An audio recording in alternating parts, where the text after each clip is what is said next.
Hello, good morning दोस्तों। एक बार फिर से स्वागत है अपने यूट्यूब चैनल स्टडी विद विकास में। सबसे पहले मैं आपको बता दूं कि मैं आपको कंप्लीट उत्तर प्रदेश पढ़ाने वाला हूं, जो आपके आने वाले एग्ज़ाम जैसे कि UP PSC, UP triple SC, Uttar Pradesh police constable, sub inspector, RO जितनी भी वनडे एग्ज़ाम की परीक्षाएं हैं या फिर आप अप लेवल की एग्ज़ाम देने वाले हैं, उन सभी में यह उत्तर प्रदेश बहुत ही काम आने वाला है। मैं सच बता रहा हूँ आपको कि ये सारे प्रश्न बहुत ही ज़्यादा महत्वपूर्ण हैं और कहीं ना कहीं किसी न किसी एग्जाम में 2, 3, 4, 5 बार आए हुए हैं। तो इस सीरीज को हम कंप्लीट पूरा करने वाले हैं। मैं आपको बता दूं कि इस वाली जो सीरीज है उत्तर प्रदेश, इसमें टोटल 18 चैप्टर हैं और 18 वीडियो में मैं पूरी उत्तर प्रदेश को फिनिश कर दूंगा। तो आप सभी वीडियो को ध्यान से देखिएगा। अगर ज़्यादा महत्वपूर्ण लगे तो आप इसे राइट डाउन भी कर सकते हैं अपने रजिस्टर पर और नोट्स बनाते रहिएगा, ठीक है ना। फिर चलिए हम शुरू करते हैं। आज का पहला प्रश्न आपकी स्क्रीन पर है, देखिएगा। सारे प्रश्न बहुत ही महत्वपूर्ण हैं। क्वेश्चन लिखा हुआ है, उत्तर प्रदेश के किस नवपाषाणिक पुरास्थल से धान की खेती के साक्ष्य मिले हैं। तो धान की खेती के जो साक्ष्य मिले हैं वो मिले हैं कोल्डी हवा से। कहाँ से मिले हैं? कोल्डी हवा से। और कोल्डी हवा कहाँ पड़ता है? तो इलाहाबाद में पड़ता है। कहाँ पड़ता है? इलाहाबाद यानी प्रयागराज में पड़ता है। तो धान की खेती के साक्ष्य कोल्डी हवा यानी प्रयागराज से मिले हैं। अगला प्रश्न देखिएगा ध्यान से। अगला प्रश्न है, बेलन नदी घाटी की खुदाई किसके निर्देशन में कराई गई थी। तो बेलन नदी घाटी की खुदाई जो है प्रोफेसर जी.आर. शर्मा के निर्देशन में कराई गई थी। और जो ये बेलन नदी घाटी है इसी को लोहदा नाला बोलते हैं। क्या बोलते हैं? लोहदा और नाला, लोहदा नाला। और लोहदा नाला भी पड़ता है आपका प्रयागराज में। कहाँ पड़ता है? प्रयागराज में पड़ता है। याद रखिएगा, प्रयागराज, ठीक है ना। तो प्रोफेसर जी.आर. शर्मा के समय में बेलन नदी घाटी की खुदाई कराई गई थी। नेक्स्ट तीसरा प्रश्न है। तीसरा प्रश्न ध्यान से देखिएगा। लिखा हुआ है, पूरा पाषाण कालीन स्थल बेलन नदी घाटी का साक्ष्य उत्तर प्रदेश के किस जनपद से मिला है। देखो, मैंने अभी आपको बताया कि जो बेलन नदी घाटी है इसी का दूसरा नाम है लोहदा नाला। लोहदा नाला तो ये किस जनपद में पड़ता है? तो अब तो आपको कोई दिक्कत नहीं होनी चाहिए, प्रयागराज में पड़ता है। कहाँ पड़ता है? प्रयागराज, इलाहाबाद में। और मैं आपको एक बड़ा ज़बरदस्त क्वेश्चन बता दूं कि बेलन नदी घाटी जो प्रयागराज है, लोहदा नाला है, यहीं से हड्डियों से बनी मातृ देवी की प्रतिमा, मतलब हड्डियों से निर्मित एक माता की जो प्रतिमा मिली थी, इसे बोलते हैं मातृ देवी प्रतिमा, वो भी बेलन नदी घाटी से ही प्राप्त हुई थी। ठीक है ना। अगला प्रश्न, प्रश्न नंबर 4 देखिएगा। लिखा हुआ है, निम्नलिखित में कौन सा नवपाषाणिक स्थल उत्तर प्रदेश में स्थित है। नवपाषाणिक स्थल उत्तर प्रदेश में स्थित है। तो ऑप्शन देख लीजिएगा। इसमें अभी आपने पढ़ा कि जो कोल्डी हवा है, जो कोल्डी हवा है ये कहाँ पड़ता है? तो आपने कहा कि प्रयागराज में। कहाँ पड़ता है? प्रयागराज में। और प्रयागराज है कहाँ? उत्तर प्रदेश में। तो इससे स्पष्ट होता है कि कौन उत्तर प्रदेश में स्थित है। तो कोल्डी हवा। कोल्डी हवा कहाँ स्थित है? प्रयागराज में। प्रश्न नंबर नेक्स्ट देखिएगा। प्रश्न नंबर 5 पे लिखा हुआ है, राज्य के किस जिले से पूरा पाषाणिक साक्ष्य प्राप्त हुए हैं। ठीक है ना। तो ये साक्ष्य आपको प्राप्त हुए हैं चंदौली से, प्रयागराज से, सोनभद्र से, यानी कि सभी, ये सभी। तो पूरा पाषाणिक साक्ष्य चंदौली, प्रयागराज, सोनभद्र सभी से प्राप्त हुए हैं। ठीक है ना। प्रश्न नंबर नेक्स्ट, क्वेश्चन नंबर 6 में देखिएगा ध्यान से। लिखा हुआ है, लोहे की खोज उत्तर प्रदेश के किस जनपद में हुई। मोस्ट इंपॉर्टेंट प्रश्न है, याद रखिएगा कि लोहे की खोज उत्तर प्रदेश के किस जनपद से हुई है। तो इसका सही जवाब हो जाएगा वाराणसी। कहाँ से? वाराणसी से। याद रखिएगा कि लोहे की जो खोज है उत्तर प्रदेश में वाराणसी से हुई। मोस्ट इंपॉर्टेंट प्रश्न। नेक्स्ट क्वेश्चन नंबर 7 देखिएगा। 7 पे लिखा हुआ है, उत्तर प्रदेश में ताम्र पाषाणिक सभ्यता का साक्ष्य किस स्थान से प्राप्त हुआ है? जो ताम्र पाषाणिक सभ्यता है इसके साक्ष्य कहाँ से मिले हैं? तो इसका सही जवाब हो जाएगा सहारनपुर। कहाँ से? सहारनपुर। तो उत्तर प्रदेश में ताम्र पाषाणिक सभ्यता के साक्ष्य सहारनपुर से मिले हैं। कहाँ से मिले हैं? सहारनपुर। आगे देखिएगा ध्यान से, प्रश्न नंबर 8। प्रश्न नंबर 8 पे क्या लिखा हुआ है देखिएगा। मध्य पाषाण कालीन स्थल सराय नाहर राय उत्तर प्रदेश के किस जनपद में स्थित है? देखिएगा, मध्य पाषाण कालीन स्थल सराय नाहर राय उत्तर प्रदेश के किस जनपद में स्थित है? तो इसका सही जवाब है प्रतापगढ़। तो सराय नाहर राय प्रतापगढ़ में स्थित है। कहाँ स्थित है? प्रतापगढ़ में।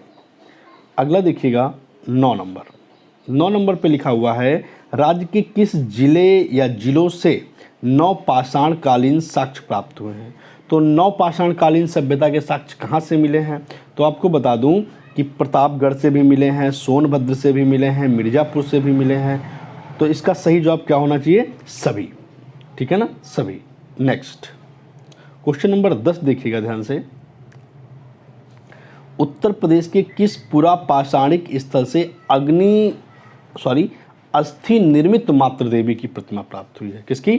मतलब हड्डियों की। अभी मैंने आपको पहले ही क्वेश्चन ये बताया है कि अस्थि निर्मित मातृ देवी की प्रतिमा कहाँ से मिली है, और मैंने अभी आपको याद भी कराया था लोहदा नाला स्थल से हड्डियों से बनी मातृ देवी की प्रतिमा प्राप्त हुई है। और लोहदा नाला कहाँ है? कमेंट बॉक्स में जरूर बताइएगा, मैंने अभी आपको बताया।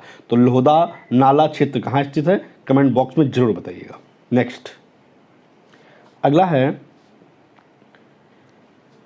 देखिएगा ध्यान से, सिंधु घाटी सभ्यता का सबसे पूर्वी स्थल। तो सिंधु घाटी सभ्यता का सबसे पूर्वी स्थल कौन सा है? आलमगीरपुर। क्या है? आलमगीरपुर। ये स्थित कहाँ है आलमगीरपुर? तो आलमगीरपुर मिलता है आपको मेरठ में। कहाँ मिलता है? मेरठ में, याद रखिएगा। प्रश्न नंबर नेक्स्ट आगे है, चेदी महाजनपद उत्तर प्रदेश के किस जिले में स्थित था? चेदी। तो आपको पता है कि उत्तर प्रदेश में क्या टोटल महाजनपद कितने हुए हैं? तो 16 महाजनपद हुए। कितने हुए? 16 महाजनपद हुए हैं। उसमें से उत्तर प्रदेश में कितने रहे? तो उत्तर प्रदेश में महाजनपदों की संख्या 8 रही। कितनी रही? 8। लेकिन इसने पूछा क्या है?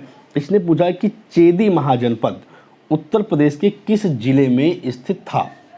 तो इसका सही जवाब हो जाएगा बांदा। एक मिनट रुक जाइएगा। क्वेश्चन कहाँ है? क्वेश्चन नंबर 12 पर लिखा हुआ चेदी महाजनपद। कौन सा? चेदी महाजनपद कहाँ मिलेगा? तो इसका सही जवाब हो जाएगा बांदा। तो बांदा ऑप्शन सी, मतलब ये थोड़ा सा इधर उधर है। चेदी महाजनपद जो है बांदा में मिलेगा। कहाँ मिलेगा? बांदा में।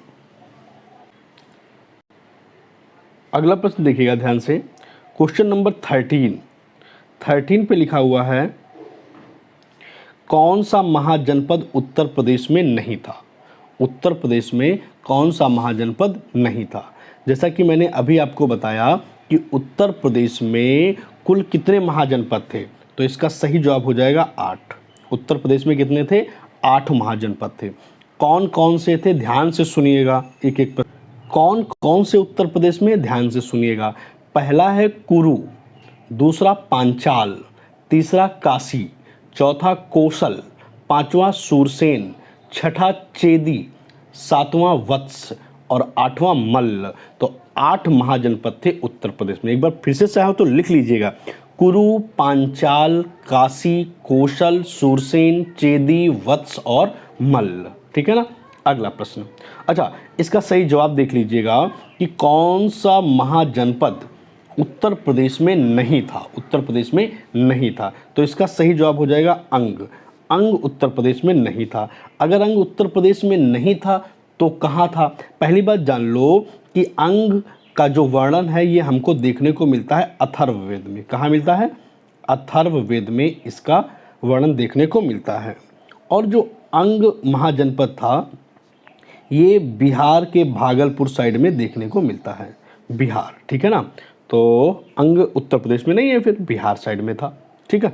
अगला क्वेश्चन नंबर 14 देखिएगा, लिखा हुआ है मल्ल महाजनपद उत्तर प्रदेश के किस जिले में स्थित था। जो मल्ल महाजनपद है उत्तर प्रदेश के किस जिले में स्थित था, तो ये स्थित था कुशीनगर में। कहाँ था? कुशीनगर में। मल्ल महाजनपद उत्तर प्रदेश के कुशीनगर में स्थित था। नेक्स्ट, कपिल वस्तु वर्तमान उत्तर प्रदेश के किस जनपद में स्थित है। लिखा है कपिल वस्तु वर्तमान उत्तर प्रदेश के किस जनपद में अवस्थित था। सिंपल सा प्रश्न है, सब जानते हैं, सिद्धार्थनगर। कहाँ स्थित है? सिद्धार्थनगर। क्वेश्चन नंबर नेक्स्ट देखिएगा, क्वेश्चन नंबर 16, जबरदस्त प्रश्न है। 16 महाजनपदों में से कितने महाजनपद उत्तर प्रदेश में स्थित हैं? इसका जवाब आपको अभी मैंने बताया। उत्तर प्रदेश में कुल हैं 8। कितने हैं? 8। कहाँ कहाँ, कौन कौन से? कुरु, पांचाल, काशी, कौशल, सूरसेन, चेदी, वत्स और मल्ल। ठीक है ना, अभी मैंने बताया, देख लीजिएगा। क्वेश्चन नंबर 17 देखिएगा ध्यान से। 17 में लिखा हुआ है पांचाल महाजनपद की दक्षिणी राजधानी काम्पिल का संबंध उत्तर प्रदेश के किस जनपद से है। बढ़िया प्रश्न है। कह रहा है कि जो पांचाल महाजनपद है इसकी दक्षिणी राजधानी क्या है? काम्पिल। काम्पिल का संबंध उत्तर प्रदेश के किस जनपद से है? तो इस काम्पिल आपको पड़ेगा फर्रुखाबाद में। कहाँ पड़ेगा? फर्रुखाबाद में, याद रखिएगा, फर्रुखाबाद। ठीक है ना, प्रश्न समझ में आ रहा है? अगर अच्छा लग रहा है, देखो थोड़ा सा वीडियो बड़ा हो जाएगा। क्यों बड़ा हो जाएगा? बड़ा होने का रीज़न ये है कि इस वाले चैप्टर में टोटल 48 क्वेश्चन है। कितने? 48। तो मुझे सारे, मैंने कहा ना आपको 18 वीडियो में पूरी उत्तर प्रदेश ख़त्म कर दूंगा। तो मान लो किसी में 50 हैं, किसी में 48 हैं, किसी में 30 हैं क्वेश्चन, तो मैं सारे क्वेश्चन कराने वाला हूँ। ठीक है ना, तो अगर वीडियो बड़ा हो जाए तो उसको अवॉइड करके आप पूरा कंसंट्रेट करिएगा और पूरा वीडियो जरूर देखिएगा। ठीक है ना। अगला क्वेश्चन नंबर 18 देखिएगा ध्यान से। 18 पे लिखा है बौद्ध धर्म का पालना किस राज्य को कहा जाता है। तो बौद्ध धर्म का पालना कहा जाता है उत्तर प्रदेश को। किसे कहा जाता है? उत्तर प्रदेश को बौद्ध धर्म का पालना कहा जाता है। नेक्स्ट क्वेश्चन नंबर 19 नंबर देखिएगा ध्यान से। 19 पे लिखा है बौद्ध काल में उत्तर प्रदेश में कितने मुख्य गणराज्य थे। बढ़िया प्रश्न है, जबरदस्त प्रश्न है। तो बौद्ध काल में उत्तर प्रदेश में कितने मुख्य गणराज्य थे, तो इसका सही जवाब हो जाएगा ऑप्शन नंबर सी, 7 मुख्य गणराज्य थे। कितने थे? 7। अगला, महावीर स्वामी के समय, जब महावीर स्वामी हुआ करते थे, महावीर स्वामी के समय जैन धर्म का प्रमुख केंद्र क्या था। जैन धर्म का प्रमुख केंद्र क्या था। आप चारों ऑप्शन पर नज़र डालिएगा और इसका सही जवाब हो जाएगा ऑप्शन नंबर सी। तो महावीर स्वामी के समय जैन धर्म का जो प्रमुख केंद्र था वो था मथुरा। क्या था? मथुरा। अगला देखिएगा क्वेश्चन नंबर 21, ऋषि पत्तन या मृगदाओं का आधुनिक नाम क्या है। बड़ा जबरदस्त क्वेश्चन है, जरूर याद करिएगा। ऋषि पत्तन या मृगदाओं का आधुनिक नाम क्या है। तो इसका सही जवाब हो जाएगा ऑप्शन नंबर बी, सारनाथ। क्या हो जाएगा? सारनाथ। तो ऋषि पत्तन और मृगदाओं का आधुनिक नाम हो जाएगा सारनाथ। याद रखिएगा, इंपॉर्टेंट प्रश्न है। अगला है 22 नंबर देखिएगा ध्यान से। 22 नंबर पर लिखा हुआ है उत्तर वैदिक कालीन किस मृदभांड के साक्ष्य संपूर्ण उत्तर प्रदेश से प्राप्त हुए हैं। तो उत्तर वैदिक कालीन में वो कौन से मृदभांड थे जिसके साक्ष्य संपूर्ण उत्तर प्रदेश से प्राप्त हुए हैं। तो इसका सही जवाब हो जाएगा लाल मृदभांड, यानी लाल मिट्टी से बने हुए। ठीक है ना, तो लाल मृदभांड थे, ऑप्शन सी हो जाएगा। क्वेश्चन नंबर 23 देखिएगा, 22 हो गया है, 23 देखिएगा ध्यान से। लिखा हुआ है भगवान बुद्ध की उत्तर प्रदेश के किस जनपद में, भगवान बुद्ध की मृत्यु उत्तर प्रदेश के किस जनपद में हुई थी। आई होप इस प्रश्न का जवाब सभी को पता है, तो ज़्यादा देर ना करते हुए मैं बताता हूँ, कुशीनगर में। और देख लो ये प्रश्न आया कहाँ है, PCS 2003, 2011, 2005 के मेंस में भी आया। ठीक है ना, तो भगवान बुद्ध की मृत्यु जो है उत्तर प्रदेश के कुशीनगर में हुई थी। कहाँ हुई थी? कुशीनगर में। अगला प्रश्न देखिएगा ध्यान से। अगले प्रश्न का सही जवाब है, देखिएगा, अयोध्या के शिलालेख। बढ़िया प्रश्न। अयोध्या का शिलालेख किस वंश के शासकों ने लिखवाया था। तो जो अयोध्या के शिलालेख थे ये जो है शुंग वंश, इसका सही जवाब होना चाहिए शुंग वंश के शासकों ने। किसने? शुंग वंश के शासकों ने अयोध्या का शिलालेख लिखवाया था। ठीक है ना, अयोध्या का शिलालेख शुंग वंश। अगला थोड़ी स्पीड बढ़ा देता हूँ, है ना। तो भारत सरकार का राजकीय चिन्ह कहाँ से लिया गया है?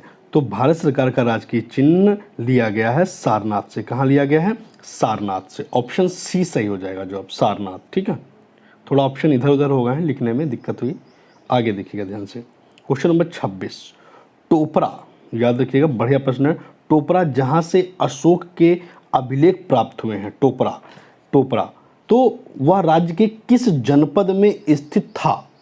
ठीक है ना, तो इसका सही जवाब हो जाएगा सहारनपुर। तो जो टोपरा के अभिलेख मिले हुए हैं, शिलालेख मिले हुए हैं, ये उत्तर प्रदेश के किस राज्य में है? तो आप कहेंगे क्या? सहारनपुर। तो अगर मैं इसकी टोपरा की बात बताऊं, टोपरा शिलालेख ये सर्वाधिक प्रसिद्ध एक बहुत बड़ा स्तंभ लेख है। ठीक है, और टोपरा पड़ता है हरियाणा में, ये बात भी याद रखिएगा। टोपरा कहाँ पड़ता है? हरियाणा में पहले स्थित था, है ना, जिसे बाद में फिरोज शाह तुगलक दिल्ली ले गया था, ये वही है, याद रखिएगा। तो अशोक के जो शिलालेख प्राप्त हुए, इसने एक्चुअली इसने इंडिकेट कर दिया अशोक के शिलालेखों को, तो वो किस जनपद में था? तो सहारनपुर। ठीक है ना। अगला प्रश्न, उत्तर प्रदेश, ध्यान दीजिएगा, उत्तर प्रदेश के किस जनपद को भारतीय मूर्तिकला की जन्मस्थली माना जाता है? देखो ऐसे ही हूबहू प्रश्न आने वाले हैं आपकी आने वाली परीक्षाओं में, तो क्वेश्चन बिल्कुल मिस मत करिएगा। उत्तर प्रदेश के किस जनपद को भारतीय मूर्तिकला की जन्मस्थली माना जाता है? तो इसका सही जवाब हो जाएगा option number B, Mathura. Option number B, Mathura हो जाएगा। ठीक है ना।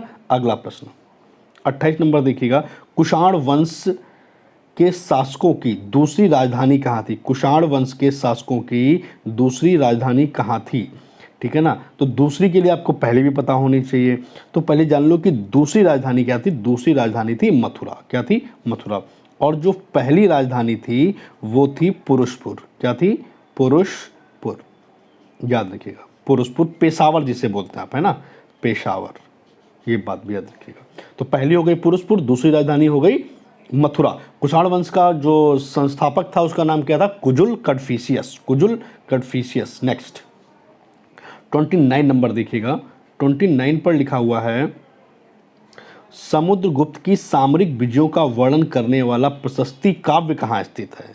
समुद्रगुप्त की सामरिक विजयों का वर्णन करने वाला प्रशस्ति काव्य कहाँ स्थित है? तो इसका सही जवाब हो जाएगा ऑप्शन नंबर डी, प्रयागराज। कहाँ स्थित है? प्रयागराज। प्रयागराज। भारत का नेपोलियन किसे कहा जाता है? समुद्रगुप्त को, याद रखिएगा। अगला प्रश्न, क्वेश्चन नंबर 30 पर लिखा हुआ है, धर्मराज का स्तूप कहाँ है? धर्मराज का स्तूप, धर्मराज का स्तूप, है ना। क्वेश्चन देखिएगा, धर्मराज का स्तूप कहाँ स्थित है? तो धर्मराज का स्तूप मिलेगा आपको सारनाथ में। कहाँ मिलेगा? सारनाथ में। ऑप्शन नंबर 4 सही हो जाएगा। क्वेश्चन नंबर 31 देखिएगा ध्यान से, स्कंद गुप्त ने उत्तर प्रदेश के किस जनपद में भीतरी अभिलेख लिखवाया था? बढ़िया प्रश्न। स्कंद गुप्त ने उत्तर प्रदेश के किस जनपद में भीतरी अभिलेख लिखवाया था? तो इसका सही जवाब हो जाएगा ऑप्शन नंबर 1, गाजीपुर में। कहाँ लिखवाया था? गाजीपुर में। नेक्स्ट 32 पे लिखा हुआ है, आगरा नगर की स्थापना 1554 में किसने की थी? आगरा नगर की स्थापना आगरा नगर की स्थापना किसने की थी?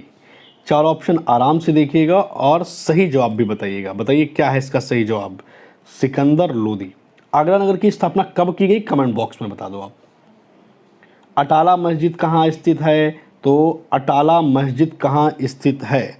तो अटाला मस्जिद स्थित है जौनपुर में। कहाँ स्थित है? जौनपुर में। नेक्स्ट थोड़ी सी स्पीड बढ़ाता हूँ, सिराजे हिंद, कोई भी पेपर हो ये क्वेश्चन आएगा, सिराजे हिंद किस नगर को कहा जाता है? जान लो, कोई भी एग्जाम हो पेपर में आएगा, सिराजे हिंद किस नगर को कहा जाता है? तो ये कहा जाता है जौनपुर को। किसे कहा जाता है? जौन। अगला प्रश्न देखिएगा ध्यान से, अगले प्रश्न में लिखा हुआ है 35, जौनपुर की स्थापना किसने की? मुझे लग रहा है ये रिपीट हो गया है, और अच्छा ठीक है, जौनपुर नगर की स्थापना किसने की थी? जौनपुर नगर की स्थापना किसने की? तो इसका सही जवाब है फिरोज शाह तुगलक। जौनपुर नगर की स्थापना किसने की थी? फिरोज शाह तुगलक ने। अगला प्रश्न देखिएगा, बदायूं की जामा मस्जिद किसने बनवाई? जबरदस्त क्वेश्चन है। बदायूं की जामा मस्जिद किसने बनवाई? तो इसका सही जवाब हो जाएगा इल्तुतमिश। तो बदायूं की जो जामा मस्जिद थी इसे बनवाया था इल्तुतमिश ने।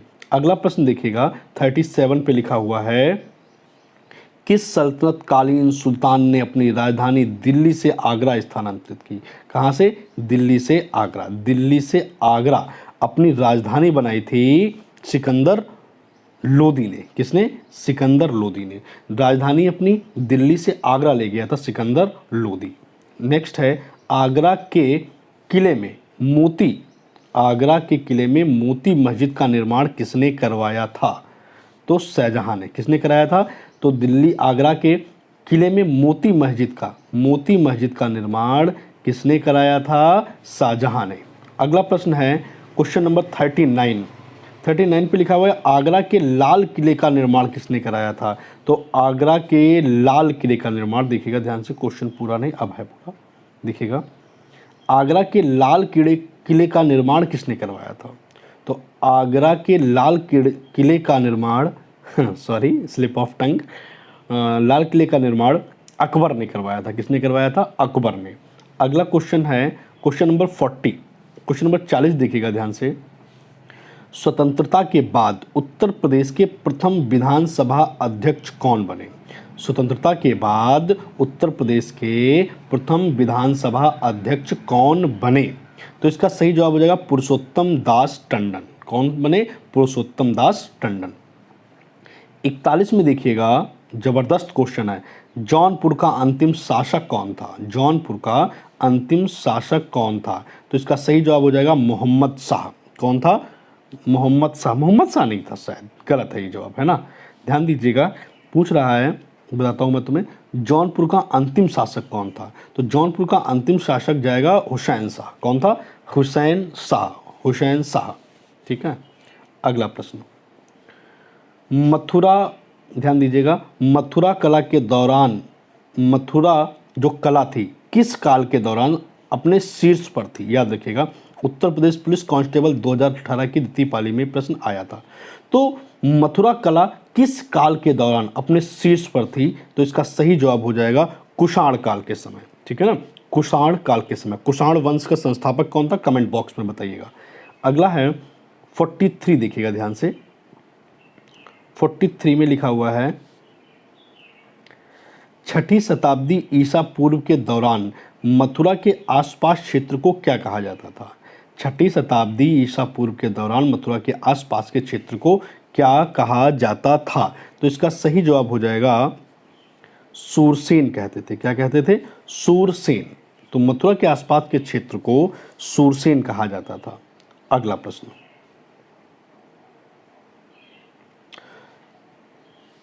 अगला है, छठी सदी ईसा पूर्व के दौरान उत्तर प्रदेश के किन क्षेत्रों को चेदी कहा जाता था? क्या कहते थे? चेदी। ये भी प्रश्न देखिएगा, उत्तर प्रदेश पुलिस कांस्टेबल 2018 प्रथम पाली। ठीक है ना, बिल्कुल अपडेटेड किताब है और सारे नए प्रश्न हैं, जितने भी रिपीटेड हैं प्रीवियस ईयर में आए हुए सभी प्रश्नों का संग्रह। तो इस वीडियो को आप जरूर देखिएगा, कंप्लीट देखिएगा। मात्र 18 वीडियो में पूरी उत्तर प्रदेश फिनिश कर दूंगा, तो आप जरूर देखिएगा। तो उत्तर प्रदेश के किन क्षेत्रों को चेदी कहा जाता था? तो याद रखिएगा, जो बुंदेलखंड क्षेत्र था, कौन सा? बुंदेलखंड क्षेत्र, इसे चेदी कहा जाता था। अगला प्रश्न, क्वेश्चन नंबर 45 देखिएगा, 45 पे लिखा है, उत्तर प्रदेश के कहाँ बुद्ध ने अपना पहला उपदेश दिया और अपनी कार्यविधि की नींव रखी थी? उत्तर प्रदेश युवा कल्याण अधिकारी 2018 में प्रश्न पूछा गया। ठीक है ना, तो गौतम बुद्ध ने अपना पहला उपदेश कहाँ दिया था? सारनाथ में। कहाँ दिया था? सारनाथ में। अगला प्रश्न देखिएगा 46, ज्ञान प्राप्त करने के बाद गौतम बुद्ध क्या कहलाए? ज्ञान प्राप्त करने के बाद गौतम बुद्ध को किस रूप में जाना जाने लगा? उत्तर प्रदेश ग्राम विकास अधिकारी 2018 में आया। ठीक है ना, तो इन्हें कहा जाने लगा था बुद्ध। क्या कहा जाने लगा था? बुद्ध। गौतम बुद्ध तभी से बने। अगला है 47 नंबर पर देखिएगा ध्यान से, 47 पे लिखा हुआ है, 1937 से 1950 तक उत्तर प्रदेश को किस नाम से जाना जाता था? 1937 से 1950 तक। तो याद रखिएगा, संयुक्त प्रांत के नाम से जाना जाता था, संयुक्त प्रांत के नाम से जाना जाता था। तो अगर मैं इसकी कहानी बताऊं, चलो फिर किसी और वीडियो में बताऊंगा उत्तर प्रदेश की कंप्लीट जानकारी। आगे है क्वेश्चन नंबर 48, आज का ये आखिरी प्रश्न है। उत्तर प्रदेश दिवस किस तारीख को मनाया जाता है? उत्तर प्रदेश दिवस किस तारीख को मनाया जाता है? उत्तर प्रदेश लोक सेवा आयोग लोअर सबऑर्डिनेट 2019 में पूछा गया। तो ये सबको पता होगा कि 24 जनवरी को मनाया जाता है। कब मनाया जाता है? 24 जनवरी को। ठीक है, फिर अगर ये वीडियो अच्छा लगे तो लाइक, कमेंट और शेयर जरूर करिएगा। और अगर अच्छा लगा तो मैं अगला वीडियो जरूर लेकर आऊँगा। अगला चैप्टर होगा स्वतंत्रता आंदोलन में उत्तर प्रदेश का क्या योगदान रहा, इसके बारे में सभी प्रश्नों को डिटेल से पढ़ेंगे। तब तक के लिए अपना ख्याल रखिएगा, स्वस्थ रहिएगा। मिलते हैं अगली क्लास में।